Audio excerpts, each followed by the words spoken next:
CEO series, The CEO Secret Wife by Ingrid De La Torre RN. Chapter 39. Galit ka ba? Tanong ni Nazaron sa asawa. Inilapag niya ang tray ng pagkain sa kama. Naghiwa lang siya ng mga prutas at nagtimpla ng gatas. Nakasandal si Anemon sa headboard at nakatingin sa kanya. Hindi ito umimik. Inabot niya ang kamay ni Ane at hinila ito patuwid ng upo. Saka isinubo rito ang maliit na slice ng mansanas. Kumain ka na, Ane. We're having to keep the baby healthy. Sumimangot ito. Baby agad? Tingin mo, may nabuo na? I am confident that you will deliver our firstborn 9 months from now. Hindi ka ba natatakot na ipakulong kita? You don't do that. If you so desire, haharapin ko. If you want to get rid of me, it's either you send me to jail or kill me. Umismid ito pero hindi naman galit ang tono ng boses na magsalita. Sira ulo, bakit ganyan ka na ngayon? Tumiim ang mga titig niya sa asawa, saka huminga ng malalim. Ikaw ang dahilan kung bakit nagkakaganto ako. You have made heart restless and have made me go after you like a madman. Nasabi ko na sa iyo, di ba? Mahal na mahal kita, Ane. Pinag-cross ng babae ang mga kamay nito sa dibdib at nag-iwas ng tingin. Alam ko, kulang ang sasabihing nagulat siya. Nananiwala ka na sa akin? Inalaglag ka na ni Mayeng sa akin. Ikwinento nito ang nangyari nang nakaraang gabi sa VIP room ng Club Exis. Hey, can I talk to you for a second? Tanong ni Alpius kay Nazaron. Patingin si Anemon sa dalawang lalaki nang tumayo ang mga ito at lumayo ng saglit. Papigilang titigan ang asawa mula sa kinauupuan niya.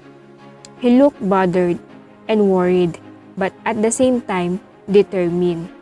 Sabi ni Kid Cudi, when you try to convince yourself that something doesn't bother you, it usually bothers you more.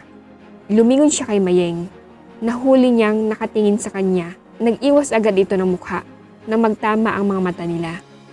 She exhaled throatly and decided to confront her assistant.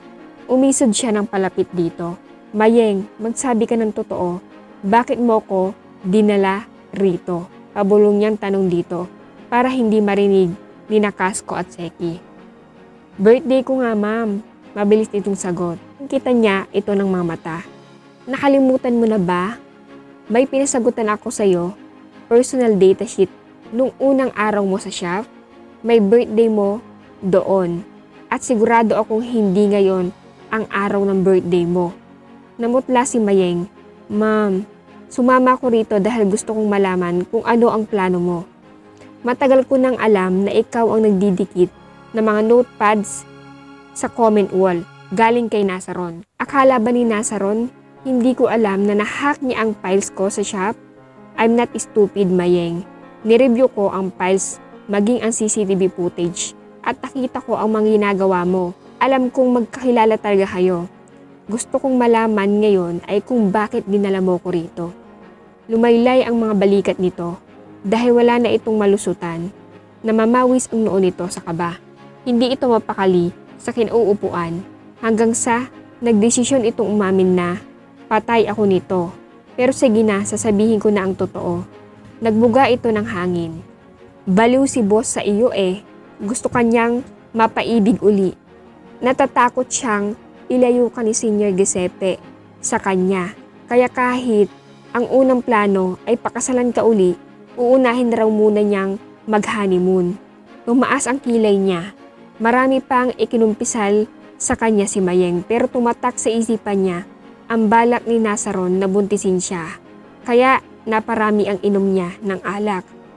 I had the chance to get away last night but I didn't. I got drunk. Yes, pero hindi ako sobrang lasing. Kailangan ko lang ng pampalakas ng loob. Ani ni Anemon matapos magkwento. Natulala siya. Walang maapuhap sabihin sa loob ng kung ilang segundo. So, you mean you give yourself to me willingly last night? Bungtong hininga si Ane. Paano bang hindi titibok ang puso ko sa baliw na asawang kagaya mo? You paid 1 year for the shop. You made the property consultant look stupid in front of me. Akala mo talaga naniniwala akong napakamura ng renta ko sa shop? At ang pagkakuha ko sa bahay? Bakit hindi mo sinabi alam mo? Gusto kong i-enjoy ang bunga ng kabaliwan mo. Gusto kong malaman kung ano pa ang kaya mong ibigay. I wanted to enjoy the things and services that you were willing to give without thinking you. I thought giving me so much but not getting anything in return will make you suffer. Galit ako sa'yo dahil binaliwala mo ko noon, kaya gusto kong parusahan ka. Sabi dito sa ating babasahin, don't hold your to anger. Heart or pain, they steal your energy and keep you from love. Di ko akalaing kontento ka nang magbigay nang walang hinihintay na kapalit. A tiny smile carved his lips, and here I was thinking, I'm the unforgiving one, he said jokingly. Maya-maya ay sumuryoso ito. Pero ginawa ko naman ang lahat para itama ang pagkakamali ko, di ba? Ngumiti si Ane at tumango. Kaya nga nandito ako ngayon, kasama ka.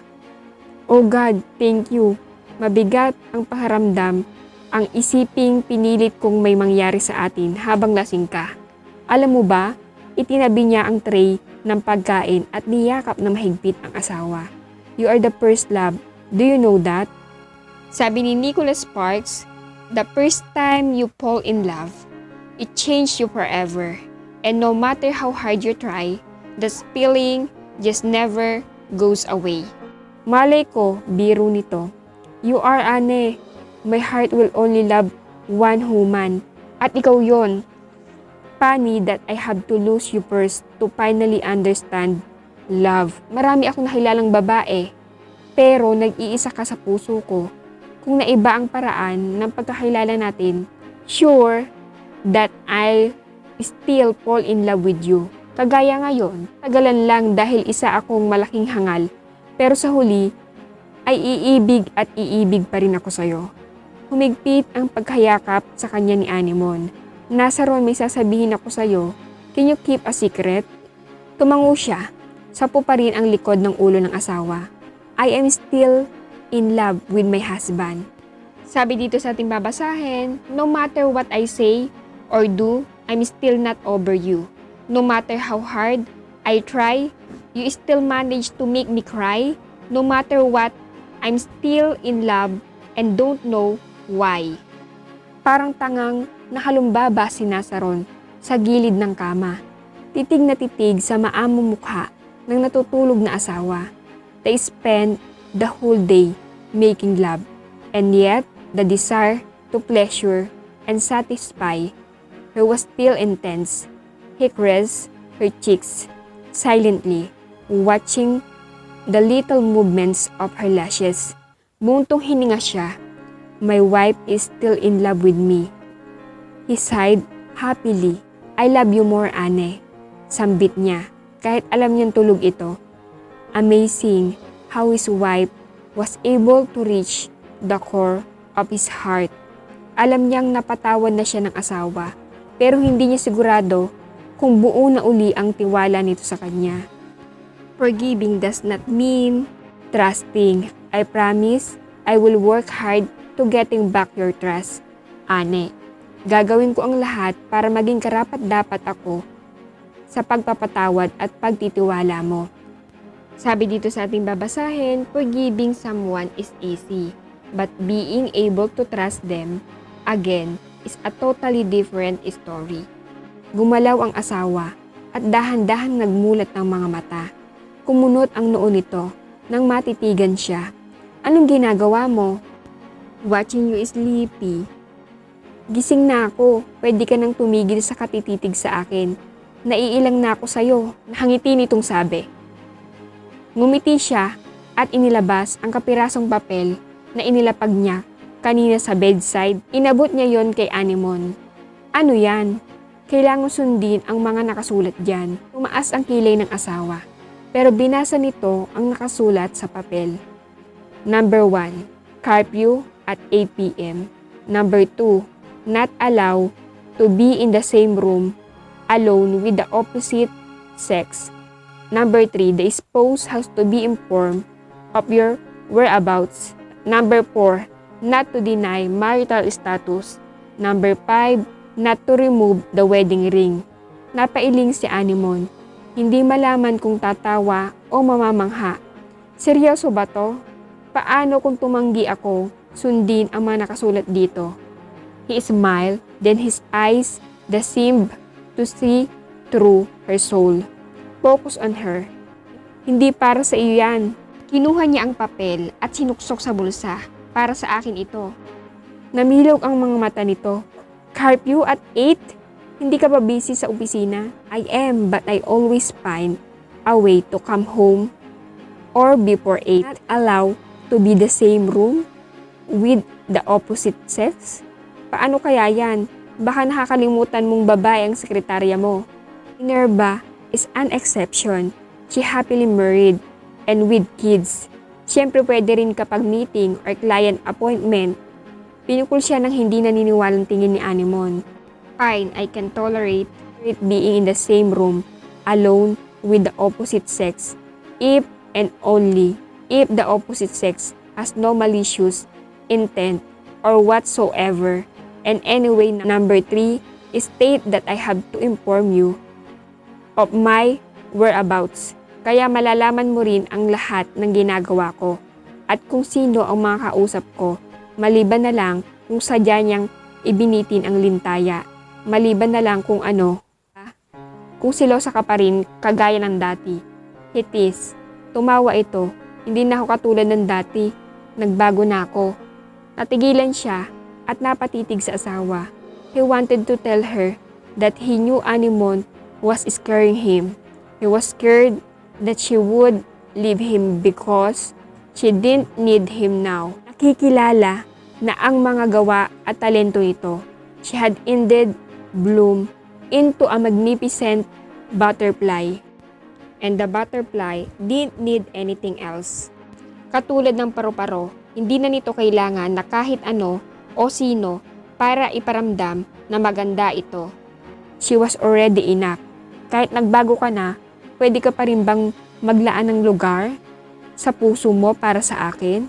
Natulala ang asawa nang maiangat na humaplos ang kamay niya sa pisngi nito. His hands were cold and truth be told, he was really afraid that seeing his wife on his bed might be just a dream.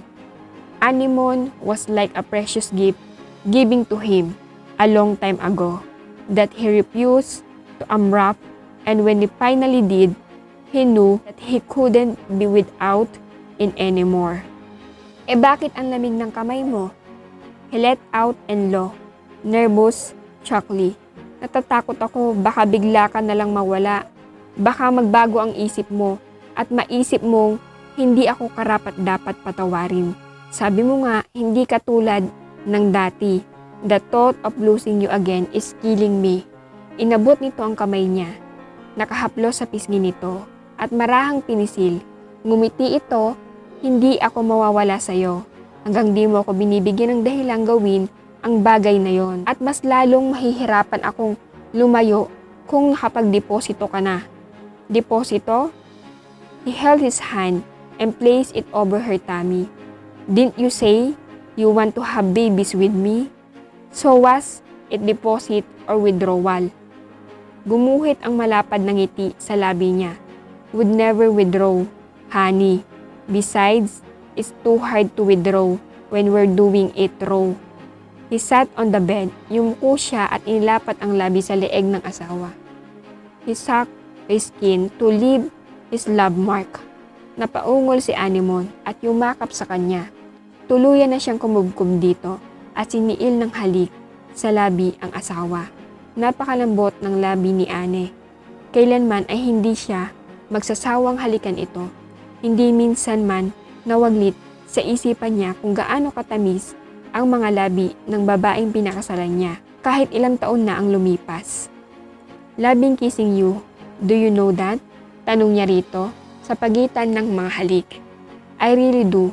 Please tell me that only I can kiss you like this. Please tell me that you are mine. Please, I won't let you go, whatever may come. Tumango ito, I promise. Pareho natin susundin ang ika-4 at ika-5 sa isinulat ko dahil hindi pwede ako lang. Number 4, we won't deny our marital status. And number 5, from now on, Mrs. Artery, you have to wear your wedding ring. I'm already wearing mine, and I shall wear this forever. Sabi ni Dave Willis, wear your wedding ring. It's not just jewelry.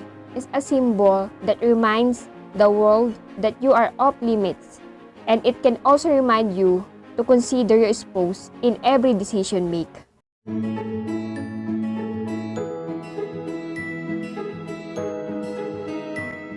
Kung di mo pa napanood ang ibang chapter ng istoryang ito, ilalagay ko rito.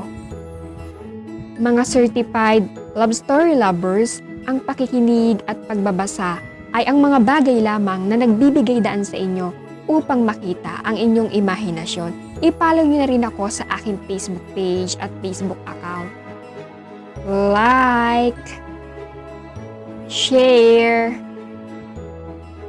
and comment down below. Kung di ka pa nakaka-subscribe, subscribe na on my YouTube channel. Hit the bell button para lagi kang updated sa mga bago kong bidyong i-upload.